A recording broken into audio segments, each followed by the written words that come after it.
Hey beer tubers! For my 100th beer blog, I decided to review this beer, which is Samuel Adams Utopias. Now, some of you may know this, but this is a 27% beer, which is crazy.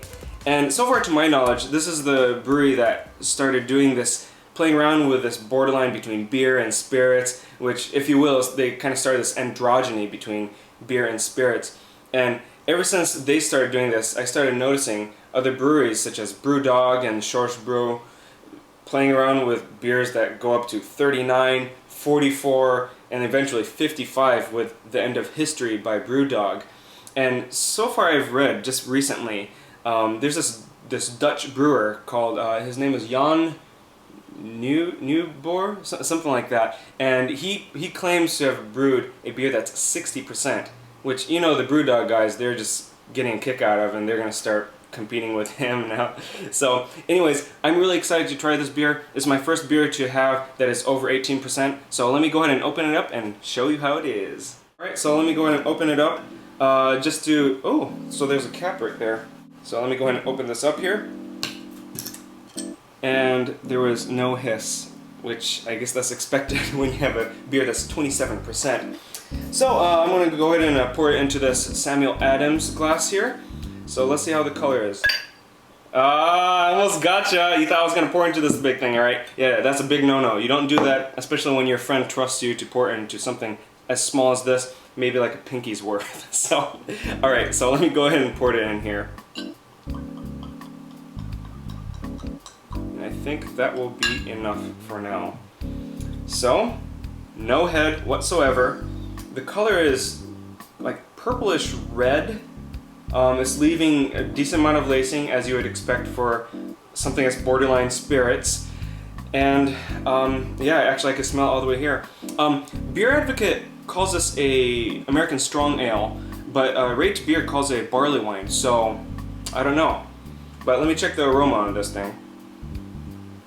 Ooh, wow. Yeah, man, you know, it smells like a barleyed up sherry is what I'm smelling so far. 27% is kind of close to sherry. You know, sherries are basically 18% around there. Yeah, I'm getting some very strong, strong dark fruits, prunes, which is characteristic of a barley wine. Some caramel, some light molasses as well too.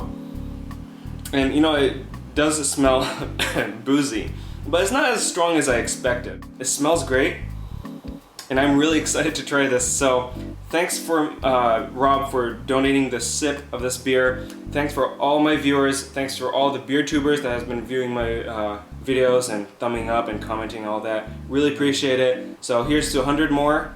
Kanpai.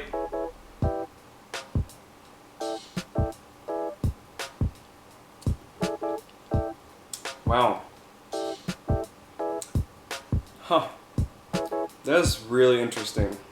You know, people like will say that this is all. I think this is a spirit. I think this is the perfect. I mean, I haven't had some of the big ass beers, but this is definitely an androgynous beer because it does taste like a spirit. Could be like a sherry, but it's definitely a beer. There's barley in it. It's not like whiskey how that has barley, but this is definitely a beer, but it's just like, really? It's very strange actually. I'm tasting a layer of caramel around the tongue, some dark grapes, dark prunes that you would get from drinking a sherry. It's actually quite sherry-like, like not so much whiskey, not so much cognac, but more like a sherry. And there's some of that bitterness, some of the barley taste that you get. I don't taste any hops really. They use 4 different varieties of noble hops. And then the end, it has a dry finish, which is quite nice. And this is pretty much room temperature, but is cool enough. Now it's actually quite drinkable. This is for someone that likes whiskey and stuff, but it's quite drinkable. Considering that it's 27%, I don't really notice it until I drink it down and it starts feeling warm inside, you know, down my esophagus and, you know, into my stomach. This is quite good. And I would say this is not a beer that's just, oh, it's interesting to try. but I think it's worth trying if you have the money. But this is 180 bucks at Whole Foods, which is nice. It's over $200 at most places that I've seen. But yeah, this is quite festive. I think this is a very worthy beer to have as my 100th beer.